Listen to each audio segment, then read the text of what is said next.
اللهم صل على سيدنا ومولانا محمد أفضل صلواتك بعدد معلوماتك وبارك وسلم وصل عليه. بسم اللہ الرحمن الرحیم. عزیز طلباء کرام، امید ہے انشاءاللہ العزیز آپ سب خیر و عافیت کے ساتھ ہوں گے. جامع السنن الترمذی جلد ثانی کے ابواب الایمان عن رسول اللہ صلی اللہ علیہ وسلم کہ ایک اور باب فی من یموت وہو یشہد ان لا الہ الا اللہ کے ساتھ اللہ جل شانہ کے فضل و کرم سے ایک مرتبہ پھر آپ حضرات کے خدمت میں حاضر ہونے کا موقع ملا. بحمد اللہ تعالی آج ہمارا سبق نمبر 259 ہے، تو بڑھتے ہیں اپنے سبق کی طرف. باب فی من یموت وہو یشہد ان لا الہ الا اللہ. یہ باب اس شخص کے بیان میں ہے جس کا خاتمہ کلمہ توحید پر ہو، کلمہ شہادت پر ہو، لا الہ الا اللہ کے ساتھ. وبه قال حدثنا قتيبة قال حدثنا الليث عن ابن عجلان عن محمد بن يحيى ابن حبان عن ابن محيريز عن الصنابحي عن عبادة بن الصامت انه قال. ہمیں روایت کی قتیبہ نے، انہوں نے روایت کی لیث سے، انہوں نے ابن عجلان سے، انہوں نے محمد ابن یحییٰ ابن حبان سے، انہوں نے ابن محیریز سے، انہوں نے صنابحی سے، انہوں نے حضرت عبادہ ابن صامت رضی اللہ تعالی عنہ سے انہ قال دخلت علیہ وہو فی الموت فبکیت. صنابحی رحمہ اللہ فرماتے ہیں کہ میں عبادہ ابن صامت رضی اللہ تعالی عنہ کے پاس گیا جبکہ وہ موت کے قریب تھے. فبکیت، تو میں رونے لگا. فقال مہلا لم تبکی. تو عبادہ ابن صامت رضی اللہ تعالیٰ عنہ نے فرمایا صبر سے کام لو، کیوں رو رہے ہو؟ فواللہ لئن استشہدت لأشہدن لک ولئن شفعت لأشفعن لک ولئن استطعت لأنفعنک. فرمایا اللہ کی قسم اگر مجھ سے تمہارے ایمان کے متعلق گواہی طلب کی گئی تو میں تمہاری ایمان کی ضرور گواہی دوں گا، اور اگر قیامت کے دن مجھے شفاعت کی اجازت دے دی گئی تو میں ضرور تمہارے لیے شفاعت کروں گا، اور اگر میرے بس میں ہوا تو ضرور تمہیں نفع پہنچاؤں گا. ثم قال، پھر ارشاد فرمایا واللہ ما من حدیث سمعته من رسول اللہ صلی اللہ علیہ وسلم لکم فیہ خیر الا حدثتکموہ الا حدیثا واحدا وسأحدثکموہ اليوم وقد احیط بنفسی. پھر حضرت عبادہ ابن صامت رضی اللہ تعالیٰ عنہ نے فرمایا اللہ کی قسم کوئی حدیث ایسی نہیں ہے جس کو میں نے رسول اللہ صلی اللہ علیہ وسلم سے سنا ہو اور اس میں تمہارے لیے خیر ہو مگر یہ کہ میں نے وہ حدیث تمہارے سامنے بیان کر دی ہے. ہاں ایک حدیث ہے جو آج میں تمہارے سامنے بیان کر رہا ہوں جبکہ موت نے میری جان کو گیر لیا ہے. سمعت رسول اللہ صلی اللہ علیہ وسلم یقول، میں نے حضور نبی کریم صلی اللہ علیہ وسلم کو یہ ارشاد فرماتے ہوئے سنا من شہد اللہ الہ الا اللہ وان محمد رسول اللہ حرم اللہ علیہ النار. جس نے اس بات کی گواہی دی کہ اللہ کے علاوہ کوئی عبادت کے لائق نہیں اور محمد صلی اللہ علیہ وسلم اللہ کے رسول ہے، اللہ تعالیٰ اس پر آگ کو حرام کر دیتے ہیں. وفی الباب عن ابی بکر وعمر وعثمان وعلی وطلحة وجابر وابن عمر وزید بن خالد. اس باب میں حضرت ابو بکر صدیق، حضرت عمر، عثمان غنی، حضرت علی المرتضی، طلحہ، جابر، عبداللہ ابن عمر اور زید ابن خالد رضوان اللہ علیہم اجمعین جیسے جلیل القدر حضرات سے روایات مروی ہے. والصنابحی هو عبد الرحمن ابن عسیلہ. صنابحی ان کا نام عبد الرحمن ابن عسیلہ ہے. ابو عبداللہ. ھذا حدیث حسن صحیح غریب من ھذا الوجہ، یہ حدیث حسن صحیح ہے اور غریب ہے اس طریق کے ساتھ۔ بڑھتے ہیں جی اگلے سلائیڈ کی طرف۔ وقد روی عن الزہری انہ سئل عن قول النبی صلی اللہ علیہ وسلم، اور امام زہری رحمہ اللہ سے نقل کیا گیا ہے کہ ان سے جب حضور نبی کریم صلی اللہ علیہ وسلم کے اس قول کے بارے میں پوچھا گیا، من قال لا الہ الا اللہ دخل الجنہ، یہ جو لا الہ الا اللہ کہے جنت میں داخل ہوگا۔ فقال انما كان هذا فی اول الاسلام قبل نزول الفرائض والامر والنہی، چونکہ امام زہری رحمہ اللہ بھی محدثین حضرات میں سے ہیں تو لہٰذا یہ محدثین کے موقف کے خلاف ہے، کیونکہ ایمان بسیط ہے متکلمین حضرات کے نزدیک، اعمال کا اس میں کوئی جزئیت جزء اصلی نہیں ہے، تو اسی لیے امام زہری رحمہ اللہ فرماتے ہیں کہ یہ بات بالکل ابتدائی اسلام میں تھی، جبکہ فرائض، اوامر اور نواہی وغیرہ کسی قسم کے بھی اعمال صالحہ اس کا نزول نہیں ہوا تھا۔ ووجہ ھذا الاحادیث عند بعض اہل العلم، امام ترمذی رحمہ اللہ کو بھی امام زہری کی یہ توجیہ پسند نہیں آئی، اسی لیے یہاں پر ایک اور توجیہ اہل علم حضرات کی نقل فرماتے ہیں، ان اہل التوحید سیدخلون الجنۃ وان عذبوا فی النار بذنوبہم فانہم لا یخلدون فی النار، کہ مسلمان یعنی اہل توحید وہ جنت میں داخل ہوں گے اگرچہ ان کو ان کے گناہوں کے بقدر جہنم میں سزا دی جائے گی، لیکن ہمیشہ کے لیے وہ آگ میں جہنم میں نہیں رہیں گے۔ وقد روی عن ابن مسعود و ابی ذر و عمران بن حسین و جابر بن عبد اللہ و ابن عباس و ابی سعید الخدری و انس عن النبی صلی اللہ علیہ وسلم قال سیخرج قوم من النار من اہل التوحید ویدخلون الجنہ، اور یہ روایت کی گئی ہے عبداللہ ابن مسعود، حضرت ابو ذر غفاری، عمران ابن حسین، جابر ابن عبداللہ، عبداللہ ابن عباس، ابو سعید خدری، حضرت انس رضی اللہ تعالی عنہم اجمعین سے، اور یہ سب حضرات نقل کرتے ہیں حضور نبی کریم صلی اللہ علیہ وسلم سے کہ آپ علیہ السلام نے ارشاد فرمایا کہ ایک قوم جہنم سے نکلے گی توحید والوں میں سے یعنی مسلمانوں میں سے اور جنت میں داخل ہو جائے گی۔ وهكذا روي عن سعيد بن جبير وإبراهيم النخعي وغير واحد من التابعين في تفسير هذه الآية، اسی طرح سعید بن جبیر اور ابراہیم نخعی رحمہ اللہ کے علاوہ کئی دیگر جلیل القدر تابعین نے اس آیت کی تفسیر میں فرمایا ربما یود الذین کفروا لو کانوا مسلمین، قالوا یہ حضرات فرماتے ہیں اذا اخرج اہل التوحید من النار وادخلوا الجنة یود الذین کفروا لو کانوا مسلمین، کہ جب مسلمانوں کو جہنم سے نکالا جائے گا اور جنت میں داخل کر دیا جائے گا تو کافر تمنا کریں گے کہ کاش وہ بھی مسلمان ہوتے۔ بڑھتے ہیں جی آخری سلائیڈ کی طرف۔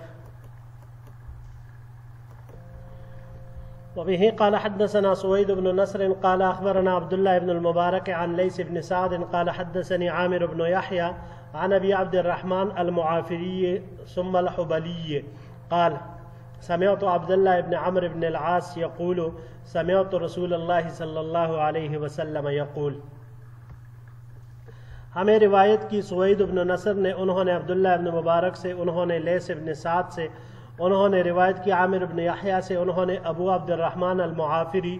پھر حبلی سے، پھر انہوں نے کہا کہ میں نے سنا عبداللہ ابن عمر ابن العاص رضی اللہ تعالیٰ عنہ کو فرماتے ہوئے کہ انہوں نے کہا کہ میں نے حضور نبی کریم صلی اللہ علیہ وسلم کو یہ فرماتے ہوئے سنا ان اللہ سیخلص رجلا من امتی علی رؤوس الخلائق یوم القیامت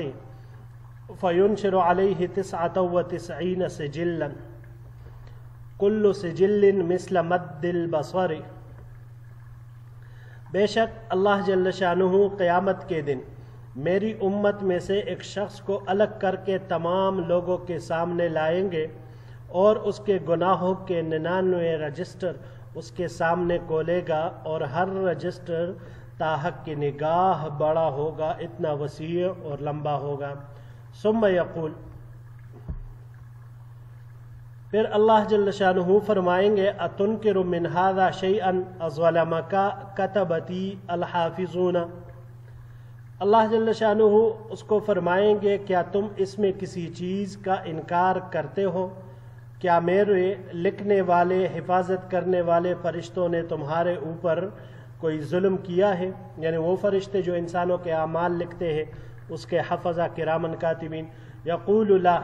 یا ربی، وہ کہے گا کہ نہیں میرے رب، یعنی میں اس میں سے کسی چیز کا بھی انکار نہیں کرتا۔ فیقول افلک عذر، اللہ جل شانہ پھر فرمائیں گے کیا تمہارا کوئی عذر ہے؟ فیقول لا یا رب، وہ کہے گا نہیں اے میرے پروردگار۔ فیقول بلا ان لک عندنا حسنۃ وانہ لا ظلم علیک اليوم، فیخرج بطاقۃ فیہا اشہد ان لا الہ الا اللہ واشہد ان محمدا عبدہ ورسولہ۔ اللہ جل شانہ فرمائیں گے ہاں کیوں نہیں، ہمارے پاس تمہاری ایک نیکی موجود ہے اور یقیناً آج تم پر کسی طرح کا کوئی ظلم نہیں ہوگا۔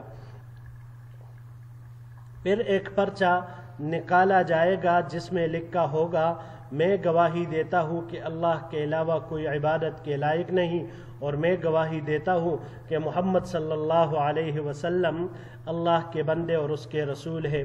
فیقول اخذر وزنک، پھر اللہ جل شانہ فرمائیں گے تم اپنے اس عمل کا وزن کر کے لاؤ، یا اس کا ترجمہ یہ بھی ہو سکتا ہے کہ تم اس پرچے کے وزن کے وقت حاضر ہو جاؤ۔ فیقول، وہ کہے گا یا رب ما ھذہ البطاقۃ ما ھذہ السجلات، وہ انسان عرض کرے گا کہ اے میرے پروردگار اس پرچے کا ان رجسٹروں کے ساتھ کیا مقابلہ، یعنی کہاں پر ایک ٹکڑا کاغذ اور دوسرے طرف 99 سجلات، 99 رجسٹر، تو ان کا آپس میں کیا جوڑ اور کیا مقابلہ ہے۔ فقال فإنك لا تظلم، اللہ جل شانہ فرمائیں گے آج تم پر ظلم نہیں کیا جائے گا۔ قال، حضور نبی کریم صلی اللہ علیہ وسلم نے ارشاد فرمایا فتوضع السجلات فی کفۃ والبطاقۃ فی کفۃ فطاشت السجلات وسقلت البطاقۃ ولا يسقل مع اسم اللہ شیء۔ حضور نبی کریم صلی اللہ علیہ وسلم نے فرمایا کہ پھر وہ تمام رجسٹر ترازو کے ایک پلڑے میں اور وہ پرچہ دوسرے پلڑے میں رکھ دیا جائے گا، تو رجسٹروں کا پلڑا وہ ہلکا ہو جائے گا اور اس پرچے کا پلڑا بھاری ہو جائے گا۔ ولا يسقل مع اسم اللہ شیء، اور حقیقت یہی ہے کہ اللہ کے نام کے برابر کوئی چیز وزنی نہیں ہو سکتی۔ ھذا حدیث حسن غریب، یہ حدیث حسن غریب ہے۔ وبه قال حدثنا قتيبة قال حدثنا ابن لهيعة عن عامر بن يحيى بهذا الاسناد نحوه بمعناه، ہمیں روایت کی قتیبہ نے، انہوں نے ابن لہیعہ سے، انہوں نے عامر ابن یحییٰ سے اسی سند کے ساتھ اسی روایت کی ہم مانا۔ والبطاقۃ القطعۃ، اور بطاقہ پرچہ سے مراد ایک ٹکڑا ہے۔ جی عزیز طلباء کرام، یہ باب امام ترمذی رحمہ اللہ نے مقرر کی ہے۔ ایک تو اس سے کلمہ توحید کی فضیلت معلوم ہوئی کہ جس شخص نے بھی اخلاص کے ساتھ پورے دل سے کلمہ توحید پڑھا ہوگا تو اگرچہ دنیا سے گناہگار ہو کر وہ آخرت میں جائے تو پھر بھی اپنے گناہوں کی سزا بھگتنے کے بعد ایک نہ ایک دن وہ جنت میں ضرور داخل ہوگا۔ اور اگر اس انسان نے گناہوں سے پاک زندگی گزارے ہوں، اپنے رب کے اوامر پر پوری طرح عمل کیا ہو، نواہی سے پوری طرح اجتناب کیا ہو، اور ان تمام اعمال اور افعال میں کسی قسم کی سستی اور غفلت کا مظاہرہ نہ کیا ہو، اللہ کی اطاعت اور حضور نبی کریم صلی اللہ علیہ وسلم کی اتباع ہی اپنی زندگی کا مقصد بنایا ہو، تو ابتدا میں ہی، اول وہلہ میں ہی اس کو جنت میں داخل کر دیا جائے گا۔ پہلی روایت میں حضرت عبادہ ابن صامت رضی اللہ تعالی عنہ نے وفات کے وقت اپنے شاگرد جلیل القدر تابعی سنابحی جن کا نام عبد الرحمن ابن عسیلہ ہے رحمہ اللہ، ان کو یہ حدیث سنائی: من قال لا الہ الا اللہ من شہد اللہ الہ الا اللہ وان محمد رسول اللہ حرم اللہ علیہ النار، کہ جس نے بس یہ کلمہ پڑھا تو اور حضور نبی کریم صلی اللہ علیہ وسلم کی رسالت کی گواہی دی تو اس کے اوپر جہنم کی آگ حرام ہے۔ تو یہ حدیث حضرت عبادہ ابن صامت نے پہلے اس لیے نہیں سنائی کہ کوئی مسلمان صرف اس روایت کا سہارا لے کر اعمال میں غفلت اور سستی نہ کرے، اور یہی مفہوم دوسری روایت میں پھر بیان ہوا۔ اب امام ترمذی رحمہ اللہ نے اس حدیث کے دو مطلب بیان کیے ہیں۔ پہلا مطلب یہی ہے جو امام زہری سے اس ارشاد کے تحت نقل کیا گیا ہے، جب ان سے پوچھا گیا تو انہوں نے کہا کہ ابتدائی اسلام میں یہ امر تھا، کیونکہ اس وقت دیگر احکام وغیرہ نہیں تھے تو صرف اس کے بارے میں ہی حکم دیا گیا تھا۔ لیکن امام نووی رحمہ اللہ فرماتے ہیں، میں نے یہ بات آپ کو پہلے بھی بتا دی کہ یہ جواب ضعیف ہے، کیونکہ اس مفہوم کی احادیث کے اقراوی حضرت ابو ہریرہ رضی اللہ تعالی عنہ بھی ہیں، اور ابو ہریرہ رضی اللہ تعالی عنہ تو ایمان ہی 7 ہجری میں لائے ہیں۔ تو جب 7 ہجری میں ایمان لائے، اسلام قبول کیا، اس وقت وہ روایات نقل کر رہے تو 7 ہجری تک اسلام کا بہت ہی ایک بڑا ذخیرہ، وہ احکامات کا ایک بہت ہی بڑا ذخیرہ وہ نازل ہو چکا تھا، اور مسلمان اس پر عمل بھی کر رہے تھے۔ تو اسی لیے